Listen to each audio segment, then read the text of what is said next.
বিদেশ থেকে ১০ বছর পর বাড়ি আসলো পরাণ। গৃহে প্রবেশ করতেই হৃদয় স্পন্দনের গতিবেগ তড়িৎ গতিতে ছুটে চলেছে কাঙ্ক্ষিত মানুষটিকে দেখার জন্য। ভিতরটা উতাল পাতাল শুরু করে দিয়েছে। পরাণের আখি যুগলে শুধুই তাকে দেখার তৃষ্ণা জেগেছে।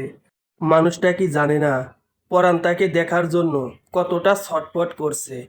মানুষটা তাকে কেন যে এতটা পোড়ায়? সে ধরনের সব ব্যথা সহ্য করতে পারলেও তার দেওয়া ব্যথা সহ্য করতে পারে না। ভিতরটা চূর্ণ বিচূর্ণ হয়ে যায়। রেহেনা ছেলেকে দেখে দৌড়ে এসে আলিঙ্গন করলেন। সমস্ত মুখ স্মৃতি আদরে আদরে ভরিয়ে তুললেন। কেমন আছো মা? সবাইকে দেখছি, টুসিকে দেখছি না। টুসি কোথায়? পাজিটা সারাক্ষণ আমাকে জ্বালিয়েছে, এখন কোথায় লুকিয়ে আছে? পরাণের কথায় রেহেনা আর চোখে বিনুর দিকে তাকালো। বিনু মস্তক নুইয়ে দাঁড়িয়ে আছে। বিনুর হাতেই টুসির ফোন। পরাণ আকুল হয়ে এদিক সেদিক দৃষ্টিপাত করছে, তবুও নির্দিষ্ট মানুষটার দেখা মিলছে না। সে রেহেনার উত্তরের অপেক্ষা না করে বাড়ির প্রতিটি ঘরে টুসিকে খুঁজল, কিন্তু টুসিকে কোথাও খুঁজে পেল না। ভিতরটা শূন্য হয়ে আসতে শুরু করলো। টুসির ঘরের সামনে আসতেই বুকটা কেঁপে উঠল। টুসির ঘরের দরজায় তালা দেওয়া। আশেপাশে ময়লা জমে গিয়েছে, দেখেই বোঝা যাচ্ছে কয়েক মাস হলো এখানে কেউ থাকে না। পরাণের সব কিছু কেমন জানি শূন্য লাগছে। সে ধপ করে মাটিতে বসে পড়ল। কাল রাতেও তো বলল, পরাণ ভাই তাড়াতাড়ি দেশে আসো, তোমার ঠোঁটে চুমু খাবো। অজানা হাহাকারে ভিতরটা জ্বলে পুড়ে যাচ্ছে। তার খালি মনে হচ্ছে জীবনের সবচেয়ে মূল্যবান জিনিসটা সে হারিয়ে ফেলেছে। মনের মধ্যে ফাঁকা ফাঁকা লাগছে। আখি যুগল রক্তিম বর্ণ ধারণ করেছে। সে বিধ্বস্ত অবস্থায় খাবার ঘরে এলো, শান্ত কণ্ঠে জবাব দিল, টুসি কোথায় মা? এতদিন পর দেশে আসলি, বাবা মায়ের খোঁজ তো একবারও নিলি না। এসেই টুসি টুসি করে পাগল হয়ে গেছিস। ওই অপায়া মেয়ে আমাদের খেয়ে, আমাদের পরে, আমাদেরকে না জানিয়েই বাড়ি ছেড়েছে। সে কোথায় আমি কিভাবে বলবো? তোর সাথে তার এত মিল, সে তোকে জানায়নি? সে আমাদের বাড়িতে আর থাকে না। মস্তকের উপরের বিশাল আকাশটা পরাণের মস্তকে এসে পড়ল। সে দু কদম পিছিয়ে গেল। তার বিশ্বাস করতে কষ্ট হচ্ছে সে টুসিকে দেখতে পাবে না, যাকে দেখার তৃষ্ণায় 6টা মাস ছটফট করেছে। সেই অপেক্ষার ফল এতটা তিক্ত হবে কে জানতো? জানলে 6 মাস আগেই পরাণ বাসায় চলে আসতো। 6 মাস ধরে টুসি বাসায় নেই, তাই তো? ছেলের কথায় চমকে উঠলেন রেহেনা। ছেলে যে এত সহজে সবকিছু ধরে ফেলবে তার খুনাক্ষরেও টের পাননি তিনি। এখন সে ছেলেকে কি জবাব দেবে? ভয়ে পুরো শরীর অবশ হয়ে আসছে। বিনুর হাতে টুসির ফোনটা দেখতেই পরাণের ভিতরটা মোচড় দিয়ে উঠল। সে খপ করে বিনুর থেকে ফোনটা কেড়ে নিয়ে বলল, টুসির ফোন তোর কাছে কেন বিনু? ভাইয়া, টুসি যাওয়ার সময় সব কিছু রেখে গিয়েছে, তাই টুসির ফোন মা আমাকে দিয়ে দিয়েছে। তুই জানিস না কারো জিনিস অনুমতি না নিয়ে ধরতে হয় না? তাহলে তুই কেন টুসির ফোন নিয়েছিস? টুসি যদি চলে গিয়েই থাকে তাহলে এতদিন আমার সাথে কথা বলেছে কে? আমার একটু একটু সন্দেহ হয়েছিল জানিস, কিন্তু টুসির জেদের কাছে আমি সেই কবেই হার মেনেছি। আমি ভীষণ বোকা, তাই না? তা না হলে বোকার মতো টুসির মেসেজে বলা কথাগুলো বিশ্বাস করে নিয়েছি। আমি সবসময় চেয়েছি টুসি যেন কষ্ট না পায়। টুসির ভালো থাকাতেই আমার শান্তি। টুসি কষ্ট পাবে এমন কাজ কখনোই করিনি। আর তোরা আমার অনুভূতি নিয়ে খেললি। এতদিন টুসি সেজে তুই আমার সাথে কথা বলেছিস, তাই না রে বিনু? পরাণের কথায় বিনু বাকরুদ্ধ হয়ে গেল। ভয়ে সমস্ত শরীর থর থর করে কাঁপছে। তখনই মাহবুব বের হয়ে আসেন। পরাণ কেমন জানি শান্ত হয়ে গিয়েছে। মাহবুবকে দেখে যন্ত্রণা মিশ্রিত কণ্ঠে বলল, আব্বা, আপনি তো টুসিকে ভালোবাসতেন, আপনি কেন টুসিকে হারাতে দিলেন? আপনি তো আমার মনের খবর জানতেন, আমি টুসিকে কতটা ভালোবাসি। সে খবর আপনার কর্ণ পর্যন্ত বহুত আগেই পৌঁছে দিয়েছি। তবে কেন আমায় এই বিচ্ছেদ যন্ত্রণা দিলেন? আমাকে মেরে রক্তাক্ত করে দিন, আমার সব টাকা পয়সা আপনারা নিয়ে নিন, আমাকে পথের ভিখারি বানিয়ে দিন, তবুও আমার টুসিকে আমার কাছে ফিরিয়ে দিন আব্বা। বাঁচতে পারবো না আব্বা, টুসিকে ছাড়া মরে যাব আমি। টুসিবিহীন এ জীবন আমার মূল্যহীন। আমি আপনার পায়ে পড়ি আব্বা, ছোটবেলা থেকে যা বলেছেন কখনো আপনার কথার অবাধ্য হইনি, কোনো জিনিসের জন্য বায়না ধরিনি। আজকে আপনার কাছে আমি টুসিকে চাইছি, আপনি আমার টুসিকে আমার কাছে ফিরিয়ে দিন। ছেলের আর্তনাদ বাবার হৃদয় স্পর্শ করে গেল। ভিতরটা হু হু করে উঠল। বাবা মা মরা মেয়েটাকে সে নিজ হাতে বাসায় নিয়ে এসেছিল। ছোট থেকে নিজ হাতে বড় করেছে। সেই মেয়েকে সে কিভাবে বাড়ি ছাড়া করবে? সে কিভাবে ছেলেকে জবাব দেবে? তার ভালোবাসার মানুষকে সে আগলে রাখতে পারেনি। সে শহরের অলিগলিতে খুঁজেছে টুসিকে, কোথাও টুসির দেখা মেলেনি। টুসির নামে নিখোঁজ অভিযোগ পর্যন্ত করা আছে। সে পরাণের মাথায় হাত বুলিয়ে দিয়ে বলল, তোর আব্বাকে মাফ করে দিস পরাণ। আমি তোকে দেওয়া কথাটা রাখতে পারিনি। আমার নিজেকে ভীষণ ব্যর্থ বাবা মনে হচ্ছে জানিস। সেদিন মেয়েটা আমার পা টিপে দিয়ে ঘরে গেল, সকাল থেকেই নিখোঁজ, কোথাও খুঁজে পেলাম না। কতজন লোক শহরের অলিতে গলিতে লাগিয়ে দিলাম, পুলিশেও খবর দেওয়া হয়েছে, কেউ টুসির কোনো খোঁজ দিতে পারলো না। আমি তোকে অনেকবার জানানোর চেষ্টা করেছি, কিন্তু বিবেকের কাছে হেরে গিয়েছি বাজান। বাবা হয়ে ছেলের অশান্তি টেনে আনতে পারিনি বাজান, আমাকে তুই মাফ করে দিস। বাবার কথায় পরাণের ভিতরটা হাহাকার ভরে উঠল। সে নিস্তব্ধ হয়ে চেয়ারে বসে পড়ল। একটু পরে ভাঙ্গা ভাঙ্গা গলায় বলল, আমার পছন্দ ছিল সে, আর তার পছন্দ ছিল আমার ঠোঁট। সে ভালোবাসতো আমার বাবাকে, আর আমি ভালোবাসতাম তাকে। সে আমার মায়ের সব কথা শুনতো, আর আমি তার সব কথা শুনতাম। সে নিজের কষ্টগুলো হালকা করার জন্য বিনুর কাছে মনের কথা বলতো, আর বিনু সেটার সুযোগ নিয়ে ভাইয়ের প্রেমিকা হওয়ার প্রচেষ্টা চালালো। পরাণের কথায় বিনু মস্তিষ্ক ঝনঝন করে উঠল। মাহবুব লজ্জায় মাথা নুইয়ে নিল। ছেলে আজ দিশেহারা হয়ে গিয়েছে। তার লাজুক ছেলেটাও নির্লজ্জ কথাবার্তা বলতে দ্বিধাবোধ করছে না। বিনু কান্না মিশ্রিত কণ্ঠে বলল, আমাকে তুমি মাফ করে দাও ভাইয়া।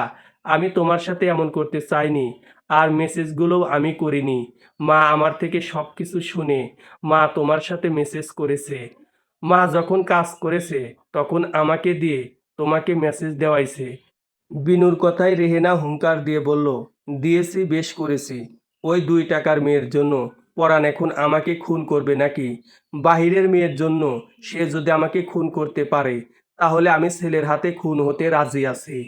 রেহেনার কথা শেষ হতেই পরাণ খাবার ঘরটাকে চূর্ণ বিচূর্ণ করে দিতে শুরু করলো। পরাণের ভয়ঙ্কর রূপ দেখে সবার অন্তরাত্মা কেঁপে উঠল। পরাণ একটু পরে শান্ত হয়ে গেল। পরিবেশ নিস্তব্ধ হয়ে গিয়েছে। রক্তিম চোখে একবার মায়ের দিকে দৃষ্টিপাত করলো। রক্তাক্ত হৃদয় নিয়ে নিজের কক্ষে প্রবেশ করে দরজা লাগিয়ে দিল। ঠোঁটে চুমু খেতে টাকা লাগে পরাণ ভাই? যদি টাকা লাগে তাহলে আমাকে বলতে পারো, আমি টাকা দিয়েই তোমার ঠোঁটে চুমু খাবো। মেসেজটার দিকে নজর পড়তেই পরাণের আখি যুগল অশ্রুতে ভরে আসলো। টুসির শেষ মেসেজটা এটাই ছিল। পড়াশোনার ক্ষতি হবে সে কথা বলে টুসি ফেসবুক চালানো বন্ধ করেছে 6 মাস হলো। টুসির ভালোর কথা ভেবেই তো সে টুসির সাথে ফোনে মেসেজে কথা বলেছে। টুসি তাকে শর্ত দিয়েছিল, 6 মাস পরে এসে তাকে যেন সে সামনে থেকে দেখে। এর আগে যেন ভিডিও কলের কথা মুখেও না নিয়ে আসে। টুসির খুশির জন্য সব শর্তে রাজি হয়ে যায় পরাণ।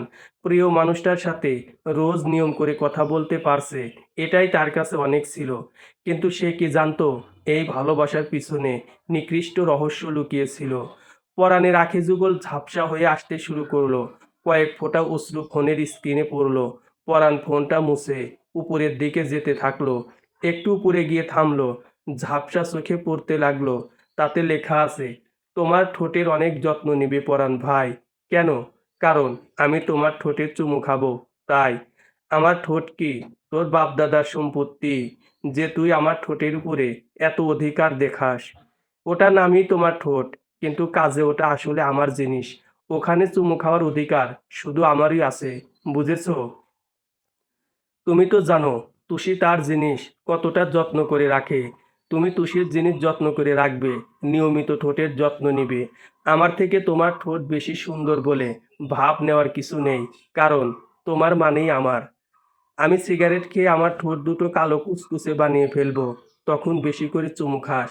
খবরদার পরাণ ভাই, এসব কথা মুখেও আনবে না, তাহলে আমার থেকে খারাপ কেউ হবে না। তোমার ঠোঁটে চুমু খাবো বলে কতদিন ধরে না খেয়ে আছি। তুমি এভাবে আমার আহার নষ্ট করতে পারো না। থাপ্পড় দিয়ে তোর গাল একদম লাল করে দেব। এতটুকু মেয়ে, চুমুর কি বুঝিস? বুঝি না? দেশে আসো, খেয়ে দেখিয়ে দেব। তোর অত্যাচারে আমি দেশেই যাব না। এখন কি তুই চুমু খাওয়ার জন্য বিদেশে চলে আসবি? দরকার পড়লে আমি বিদেশে গিয়েই তোমার ঠোঁটে চুমু খেয়ে আসবো। কতদিন ধরে প্রহর গুনছি, কবে তুমি দেশে আসবে। আমি শুনে শুনে তোমার ঠোঁটে 101টা চুমু খাবো। টুসির কথায় পরাণ রাগের ইমোজি দিয়েছিল। টুসি আর রিপ্লাই করেনি। পরাণের বুকটা ভারী হয়ে আসতে শুরু করেছে। দরজা নিচে বসে ফোনটা বুকে জড়িয়ে নিঃশব্দে কান্না করছে। ছেড়েই যদি যাবি, তাহলে এতটা মায়ায় বেঁধেছিলি কেন টুসি? দু চোখ ভরে তোকে দেখবার জন্যই ছুটে এলাম দেশের মাটিতে। তোর সাথে কয়টা প্রহর শান্তিতে কাটাতে চেয়েছিলাম। তোর সাথে নির্ঘুম রজনী পার করতে চেয়েছিলাম। কোনো এক বৃষ্টি বিলাসে আমার ঠোঁটে তোর চুমু খাওয়ার কথা ছিল। তুই বলেছিলি আমি দেশে আসলে 100টা চুমু খাবি। আমি তো দেশে এসেছি, তুই হারালি কই? আমার ভীষণ কষ্ট হচ্ছে রে টুসি। তুই আমার কাছে ফিরে আয় না। আমি তোর পছন্দের ঠোঁট নষ্ট করে দেব বলেছি, সেজন্য আমার উপরে রাগ করেছিস? আরে পাগলি, আমি তোকে রাগানোর জন্যই বলেছি। তুই ভাবতেও পারবি না আমি নিজের থেকেও বেশি যত্ন নেই আমার ঠোঁটের। কেন নেই জানিস? কারণ আমার ঠোঁট তোর ভীষণ প্রিয়। আর আমার প্রিয় ছিলি তুই। তোর প্রিয় জিনিস তোর পরাণ ভাই কখনো নষ্ট করতে পারে? পৃথিবীর যে প্রান্তেই তুই থাকিস না কেন টুসি, আমি তোকে খুঁজে বের করবই। তোর পরাণ ভাইয়ের উপরে তোর বিশ্বাস আছে তো টুসি? পরের দিন সকালে পরাণ চোখ মেলে নিজেকে মাটিতে আবিষ্কার করলো। কালকে টুসির কথা ভাবতে ভাবতে কখন যে ঘুমিয়ে পড়েছে সেদিকে তার খেয়াল নেই। মনটা ভীষণ বাজেভাবে অসুস্থ হয়ে পড়েছে। মনটাকে সুস্থ করার জন্য নির্দিষ্ট মানুষটার প্রয়োজন, কিন্তু মানুষটাকে সে কোথায় পাবে? পরাণের দরজায় কেউ কড়া নাড়ছে। পরাণ উঠে দরজা খুলে দেখল বিনু দাঁড়িয়ে আছে। ভাইয়ের করুণ অবস্থা দেখে বিনু কলিজা কেঁপে উঠল। সে নিজেকে সামলে নিয়ে বলল, ভাইয়া, কালকে ব্যাগগুলো তুমি বাহিরে রেখে এসেছিলে। সবাই কত করে ডাকলো, তুমি দরজা খুললে না, তাই তোমার ব্যাগগুলো রাখতে আসলাম। পরাণের মুখশ্রীতে তাচ্ছিল্য ফুটে উঠল। তাকে রক্তাক্ত করে দিয়ে তার ব্যাগের চিন্তা করছে। হায় রে মানুষ! পরাণ গম্ভীর কণ্ঠে বলল, ওই ছোট ব্যাগটা রেখে সব তোর মায়ের ঘরে নিয়ে যা। এসবের আমার কোনো প্রয়োজন নেই। কথাগুলো বলেই ব্যাগটা নিয়ে দরজা লাগিয়ে দিল পরাণ। গোসল করা প্রয়োজন, সে ওয়াশরুমে গিয়ে গোসল করে নিল। তারপরে ব্যাগটা যত্ন সহকারে তুলে রাখলো। কেউ যেন ব্যাগটা খুলতে না পারে, সেজন্য তালা দিয়ে চাবি লুকিয়ে রাখলো। প্রচণ্ড ক্ষুধা পেয়েছে, কিন্তু খেতে ইচ্ছে করছে না। মাথার যন্ত্রণা নিবারণের জন্য হলেও তো তাকে খেতে হবে। সে বাহিরে বের হয়ে গেল। তাকে দেখেই মাহবুব বললেন, তুই উঠেছিস বাজান? আমি তোর জন্যই অপেক্ষা করছিলাম। কতদিন তোর সাথে বসে খাওয়া হয় না। সকাল থেকে না খেয়ে তোর জন্য বসে আছি। পরাণ কোনো কথা না বলে খাবার টেবিলে গিয়ে বসলো। কয়েকবার খেতেই আর খেতে ইচ্ছে করছে না। পেটে প্রচুর ক্ষুধা রয়েছে, কিন্তু গলা দিয়ে খাবার নামছে না। চোখ দিয়ে কয়েক ফোঁটা অশ্রুকণা ভাতের প্লেটে গিয়ে পড়ল। ছেলের অশ্রু মাহবুবের ভিতরটা রক্তাক্ত করে দিচ্ছে। সে কিছু বলতে যাবে, তার আগেই পরাণ হাত ধুয়ে উঠে গেল। বাহিরে আসতেই আশেপাশের মানুষটাকে ঝেঁকে ধরল। দীর্ঘ সময় পর সবাই চলে যেতেই পাড়ার হেলাল চাচার দোকানে গিয়ে বসলো। চাচা, আমাকে 1 কাপ চা দিবেন? পরাণ বাবা, কবে আসলে? ভালো আছো তুমি? আলহামদুলিল্লাহ চাচা, ভালো আছি। বিদেশে ভালো মন্দ খেতে পাওনি তুমি? চোখ মুখ এত শুকনো লাগছে কেন? পেয়েছি চাচা, অনেক দূর থেকে এসেছি, ঘুমিয়েছি কম, সেজন্য হয়তো দেখতে এমন লাগছে। তোমাকে 1 কাপ চা দেব নাকি 2টা? টুসি এসে প্রতিদিন 2 কাপ করে চা খেয়ে যেত। বলতো, একটা তার আর একটা তার পরাণ ভাইয়ের। আমি কইলাম, তুই খাইলে কি পরাণের খাওয়া হবে? সে আমারে কয়, টুসি খাইলেই নাকি পরাণ ভাইয়ের খাওয়া হয়ে যাবে। হেলাল চাচার কথায় পরাণ মলিন হাসল। হেলাল ধীর কণ্ঠে বলল, মাইয়াটা সারাক্ষণ জ্বালাইছে। একদিন তোমার মা রাইতের বেলা মাইয়াডারে কোথায় নিয়ে গেল, আর ফিরল না মাইয়াডা। তোমার মা আরে কিছু জিগাইলেই আমার উপরে চেইটা যায়। সেজন্য খারাপ লাগলেও বলি না। তুমি টুসির ব্যাপারে কিছু জানো? বিয়া দিয়া দিছো নাকি মাইয়াডারে? হেলাল চাচার কথায় পরাণের ভিতরে মোচড় দিয়ে উঠল। সে কোনো রকমের উত্তর দিল না। চা খেয়ে বাসায় চলে আসলো পরাণ। সে আগেই বুঝেছিল তার মা টুসিকে কিছু করেছে। ঠান্ডা মাথায় তাকে কাজ করতে হবে। সে নিজের কক্ষে আসলো। পড়ার টেবিলের কাছে একটা খাতা দেখতে পেল। এই খাতাটা তো তার না। খাতা খুলতেই নজরে আসলো কিছু লেখা। তোমার ভাই আমার ভাই, পরাণ ভাই পরাণ ভাই। এলাকাবাসী মিলে বেঁধেছে ঝোট, আমি একাই দিব পরাণ ভাইয়ের ঠোঁটে 100 কোটি ভোট। আমার ভাই তোমার ভাই, পরাণ ভাই আমার জামাই। লেখাগুলো দেখে মনের অজান্তেই হেসে ফেলল পরাণ। আজ 3 মাস হয়ে গেল। পরাণ তুষির কোনো খোঁজ পায়নি। রেহেনাকে বলেও একটা শব্দ মুখ দিয়ে বের করেনি। কারোর জীবন থেমে থাকেনি। সবাই আগের মতো জীবনযাপন করতে ব্যস্ত। কিন্তু থেমে গিয়েছে একটি মানুষ, হৃদয়, সেটা হলো পরাণ। এখন সে রোজ নিয়ম করে 3 বেলা সিগারেট খায়। মাঝে মধ্যে মদ্যপান করতেও দ্বিধাবোধ করে না। তুষির পছন্দের ঠোঁটটা ধীরে ধীরে সৌন্দর্য হারিয়ে ফেলছে। তুষি তার দেওয়া কথা রাখেনি। পরাণও তার শখের জীবন পুরাইতে পুরাইতে ছাই করে দেবে। ছেলের অধঃপতন দেখে মাহবুব রেহেনাকে বুঝিয়েছে। তবুও রেহেনার মন গলেনি। তার এক কথা, নিজের বাড়ির আশ্রিতা মেয়েকে সে কিছুতেই বাড়ির বউ হিসাবে মেনে নেবে না। পরাণ কেমন জানি শান্ত হয়ে গিয়েছে। আগের মতো পাগলামি করে না। সারাদিন চুপচাপ থাকে। প্রয়োজন ছাড়া কথা বলে না। একদম জীবিত লাশের মতো। তাকে দেখে যে কারো অন্তরাত্মা কেঁপে উঠবে। রায়ার শখের ফুলদানিটা তুষির হাত থেকে ভেঙে পড়ে গেল। তা দেখে ভয়ে তুষির শরীর থরথর করে কাঁপতে লাগলো। তখনই রিয়া দৌড়ে এসে তুষিকে সরিয়ে দিয়ে নিজে তুষির জায়গায় দাঁড়ালো। তবুও তুষির শেষ রক্ষা হলো না। রায়া এসে তুষির চুলের মুঠি ধরলো। তুষি ব্যথায় কুকরিয়ে উঠল। রিয়া রাগান্বিত হয়ে বলল, তুমি ওকে মারছো কেন আপু? তুষির কোনো দোষ নেই। আমি তোমার ফুলদানিটা ভেঙেছি। মারতে হলে তুমি আমাকে মারো। আমার ভুলের শাস্তি কেন তুমি তুষিকে দেবে? তুই কবে থেকে তুষির চামচা হয়ে গেলি রে? আগে তো তুষিকে তুই 2 চোখে সহ্য করতে পারতি না। ইদানিং তুষির প্রতি তোর দরদ উতলে পড়ছে, তাই না রে? তোর কি মনে হয় আমি দেখিনি ফুলদানিটা তুষি ভেঙেছে? তুষির হয়ে ছাপাই গাইতে এসেছিস? আজকে এই মেয়েকে আমি মেরেই ফেলবো। সামান্য কাজের লোক হয়ে নিজেকে কি মনে করে ও? আমার শখের ফুলদানিটা ভেঙে ফেললো, এত বড় সাহস! রায়ার কথায় তুষির ভয়ে হাত পা ঠান্ডা হয়ে আসতে শুরু করলো। সে যতই ভুল করতে কম চায়, ভুলগুলো ততই তার সামনে এসে হাজির হয়। কালকের মারের ব্যথাটা এখনো শরীর থেকে যায়নি। আজকে মার খেলে নির্ঘাত সে মারা যাবে। তুষি কান্না মিশ্রিত কণ্ঠে বলল, আমি ইচ্ছে করে আপনার ফুলদানি ফেলিনি আপু। ঘর মুছতে গিয়ে কিভাবে যে হাত লেগে পড়ে গেল সেটা আমি বুঝতে পারিনি। এবারের মতো আমাকে মাফ করে দিন।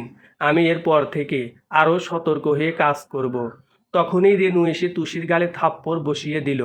রেনুকে দেখে রায়া আরও হিংস্র হয়ে উঠল। বজ্রকণ্ঠে বলল, একটা দিলে কেন মা? আরও কয়টা লাগিয়ে দাও। অসভ্য মেয়ে, একে তো ফুলদানি ভেঙেছে, আবার বড় বড় কথা বলছে। আমার ভুল হয়ে গেছে বড় মা। আমি আর এমন ভুল জীবনেও করব না। আল্লাহর দোহাই লাগে, আজকে আমাকে মারবেন না। আজ আমাকে মারলে আমি মরেই যাব। তুষির কথা শেষ হবার সাথে সাথে রুহি এসে তুষির হাত ধরে টানতে টানতে ওয়াশরুমে নিয়ে গেল। সেখানে ঝর্ণা ছেড়ে দিয়ে বলল, তুই আমাদের মারতে নিষেধ করেছিস, আমরা তোকে মারবো না। টানা 2 ঘন্টা এখানে দাঁড়িয়ে থাকবি। গলা দিয়ে একটা আওয়াজ বের হলে আমার থেকে খারাপ কেউ হবে না। কথাগুলো বলেই রুহি দরজা লাগিয়ে দিয়ে চলে গেল। তুষি চিৎকার দিয়ে বলল, আমাকে ছেড়ে দাও। আমার পরাণ ভাই আসলে তোমাদের সবাইকে মেরে ফেলবে। একজনকেও বাঁচতে দেবে না। আমার পরাণ ভাই কিছুতেই তার তুষির কষ্ট সহ্য করবে না। তোমরা ভাবতেও পারছো না পরাণ ভাই সব কিছু জানলে পরিস্থিতি কতটা ভয়াবহ হবে। রায়া তাচ্ছিল্য করে বলল, এই যে পরাণ ভাই করে জীবন দিচ্ছিস, এই 6 মাসে পরাণ কেন কোনো টরান ভাইও তোর খোঁজ নিতে আসেনি? এতটাই ভালোবাসে তোকে তোর পরাণ ভাই? তুষি কান্নায় ভেঙে পড়ল। সত্যি তো, তার পরাণ ভাই কি তাকে ভালোবাসে না? তাকে যদি ভালোই বাসতো তাহলে তার খোঁজ এতদিন কেন নিল না? তার মামুনি কি তার পরাণ ভাইকে সবকিছু বলে দিয়েছে? তার পরাণ ভাই নিশ্চয়ই তাকে ঘৃণা করছে। না না, তার পরাণ ভাই তাকে ঘৃণা করতেই পারে না। তুষি চিৎকার দিয়ে বলল, পরাণ ভাই ঠিক আসবে, দেখো, এসে তোমাদের থেকে আমাকে ছিনিয়ে নিয়ে যাবে। তোর পরাণ ভাই আসলেই বুঝি আমরা দিয়ে দেব। তোকে 2 লক্ষ টাকা দিয়ে কিনেছি। আগে আমাদের 2 লক্ষ টাকা উসুল হবে, তারপর তোকে যেতে দেব। এর আগে এক পাও নড়তে দেব না। আমি এই জন্যই তোমাদের বাসায় টিকে আছি। তোমরা যে অমানুষ, তোমাদের বাসায় কোনো কাজের মেয়ে টিকবে না। তুষির কথায় জ্বলে উঠল রায়া। টুসিকে মারার জন্য এগিয়ে আসতেই রিয়া রায়ার হাত ধরল। একটা শাস্তি মেয়েটা ভোগ করছে, একবারই মেরে ফেলবে নাকি? টুসি তো ঠিকই বলেছে, আমাদের ব্যবহারের জন্য কোনো কাজের লোক আমাদের বাসায় টিকে না। টুসির মামনিকে টাকার লোভ দেখিয়ে টুসিকে নিয়ে আসতে পারছো, এত অত্যাচার করছো। ওর মামনি টাকা নিয়ে এসে যদি বলে, এই নাও তোমাদের টাকা, আমার মেয়েকে আমার কাছে ফিরিয়ে দাও, তখন কাজের লোক কোথায় পাবে? তাই বলছি, যা করবে সীমার মধ্যে থেকে করবে, সীমা লঙ্ঘন করো না, দেখবে মশাও বাঘে পরিণত হয়ে যাবে। রিয়ার কথায় দমে যায় রায়া। রুহি ও রায়া অবাক নয়নে রিয়ার দিকে তাকিয়ে আছে। তাদের ছোট বোনটা এতটা তুষিভক্ত হয়ে গেল কিভাবে, সেটা দুজনের মাথায় আসছে না। দুজন রাগে হন হন করে রুম থেকে বের হয়ে গেল। পরাণ বিছানায় শুয়ে তৃতীয় নাম্বার সিগারেটটা ধরালো। ভিতরটা পুড়তে পুড়তে কয়লা হয়ে যাচ্ছে। তবুও প্রিয় মানুষকে খুঁজে পাচ্ছে না। মৃত মানুষ মরে গেলে সেই শোক সামলিয়ে ওঠা যায়, কিন্তু জীবিত মানুষ হারিয়ে গেলে সেই শোক কিভাবে সামলাবে পরাণ? দু চোখ বেয়ে অশ্রুকণা গড়িয়ে পড়ছে। ফোন হাতে নিতে টুসির হাস্যোজ্জ্বল মুখশ্রী ভেসে উঠল। ভিতরের আগুন দাউ দাউ করে জ্বলে উঠল। না পাওয়ার শূন্যতায় ভিতরটা দম বন্ধ হয়ে মারা যেতে চাইছে। বেঁচে থাকতে কি টুসির দেখা পাবে না সে? কথাগুলো ভাবতেই বুকটা ভারী হয়ে আসলো পরাণের। তুই যার ঠোঁটে চুমু খেতে চাস তাকে দেখা যায় টুসি। রিয়ার কথায় টুসি সামনের দিকে দৃষ্টিপাত করতেই টুসির হৃদস্পন্দনের গতিবেগ বেড়ে যায়। কতগুলো প্রহর অপেক্ষা করেছে এই মানুষটাকে একটা নজর দেখার জন্য, কিন্তু পরাণের হাতে সিগারেট দেখেই টুসির মস্তিষ্ক টকবক করে উঠল। সে রাস্তার মাঝখানে দিয়ে উন্মাদের মতো পরাণের কাছে ছুটে গেল। পরাণ সিগারেটটা ঠোঁটে চেপে ধরবে, এমন সময় টুসির সিগারেটটা কেড়ে নিয়ে সিগারেটের জ্বলন্ত আগুন পরাণের ঠোঁটে চেপে ধরল। আকস্মিক ঘটনায় পরাণ রেগে সামনে থাকা ব্যক্তিকে কিছু বলতে যাবে, তখনই তার সমস্ত ধরনই থেমে যায়। রক্তিম চোখে টুসি পরাণের দিকে দৃষ্টিপাত করে আছে। দোকানি এসে পরাণকে বলল, এই নাও বাবা তোমার চা। টুসি চাটা পরাণের ডান হাতে ফেলে দিল। পরাণ ব্যথায় কুঁকড়িয়ে উঠল। টুসি সত্যিই তার সামনে আছে কিনা সেটা দেখার জন্য ব্যথাকে উপেক্ষা করে এক হাতে টুসির গাল স্পর্শ করলো। সাথে সাথে টুসি ঝাড়া দিয়ে হাত সরিয়ে দিল। পরাণ উপলব্ধি করতে পারছে এটা তার ভ্রম নয়। টুসি সত্যি সত্যি তার সামনে দাঁড়িয়ে আছে।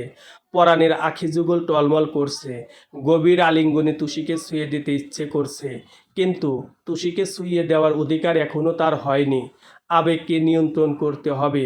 পরাণকে কিছু বলার সুযোগ না দিয়ে বলল, তোমার এতটা অধঃপতন হয়ে গেছে পরাণ ভাই, তোমাকে আমি কি বলেছিলাম? তুমি আমার ইচ্ছের মূল্য দিলে না। টাকা পয়সা হয়ে গেলে মানুষ বুঝি এভাবেই বদলে যায়। আমারই ভুল হয়েছে। মামুনির সাথে চুক্তি করেছিলাম তোমার সাথে প্রেমের অভিনয় করব, তারপর তোমাকে দেশে আসতে বাধ্য করব। প্রেমের অভিনয় করতে গিয়ে কখন যে তা ভালোবাসায় পরিণত হয়ে গেল সেটা ক্ষণাক্ষরেও টের পেলাম না। আমি অভিনয় করতে গিয়ে ভালোবাসার কাছে হেরে গেলাম, আর তুমি সব সত্যিটা শুনে বদলে গেলে। একটা বার আমায় বোঝার চেষ্টা করলে না, জানতে চাইলে না আমি বেঁচে আছি নাকি মরে গিয়েছি। তোমরা ছেলেরাই এমনই হও, জানো আমারই ভুল। আমি তো তোমাদের বাড়ির আশ্রিতা ছিলাম, যার কোনো টাকা পয়সা নেই। সেই মেয়েকে কেন তোমার মতো টাকা পয়সাওয়ালা ছেলে বিয়ে করবে?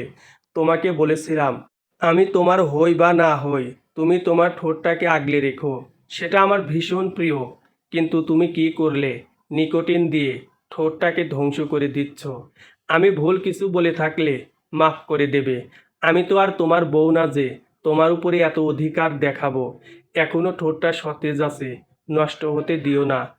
আমার তোমার উপরে আর কোনো অধিকার নেই, কিন্তু তুমি আমার পছন্দের জিনিস নষ্ট করে দিয়েছো। দেখেই আমার সমস্ত শরীর জ্বলে যাচ্ছে। কথাগুলো বলেই দু হাতে পরাণের চুলগুলো টেনে ধরলো। পরাণ মুখ দিয়ে একটা শব্দও বের করছে না। তা দেখে রিয়ার চোখ বড় হয়ে গেল। টুসি ছাড়, আমাদের বাসায় যেতে হবে, তোর জন্য মার খেতে পারবো না।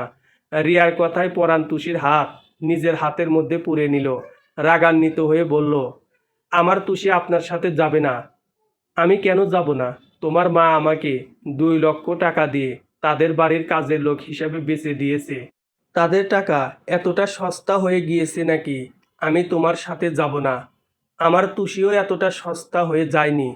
তাদের 2 লক্ষ টাকা আমি ফিরিয়ে দেব। তারা যেন এসে টাকাগুলো আমার থেকে বুঝে নিয়ে যায়। তোমার মায়ের অভিশাপ নিয়ে সারা জীবন পার করতে পারবো না। তোমাদের বাসার লবণ খেয়েছি।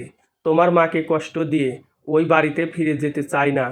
বেশি কথা বললে তুই ঠোঁটে চুমু খাওয়ার আগে আমি এখনই রাস্তায় দাঁড়িয়ে তোর ঠোঁটে চুমু খাবো। বুঝতে পেরেছিস? তুষির চোখগুলো বড় বড় হয়ে গেল। তার পরাণ ভাই এমন কথা বলতে পারে, এটা তার ধারণার বাহিরে ছিল। তুষিকে অবাক করে দিয়ে পরাণ তুষিকে কোলে তুলে নিল। একটা গাড়ি ডেকে উঠে বসল। রিয়া হা হয়ে তাকিয়ে আছে। সে একটু ভয়ও পাচ্ছে, কিন্তু আনন্দ লাগছে। কত সাধ্য সাধনা করে পরাণের কাছে তুষিকে নিয়ে আসতে হয়েছে। দুটি প্রেমিক যুগলকে এক করতে পেরেছে, এতেই তার শান্তি। রিয়া বাসায় চলে গেল। তুষি ছটফট করছে। পরাণ রক্তিম চোখে তাকালো। পরাণের দৃষ্টি দেখে সমস্ত তেজ নেতিয়ে গেল তুষির। পরাণ বাসায় আসতেই রেহেনা এগিয়ে আসলো।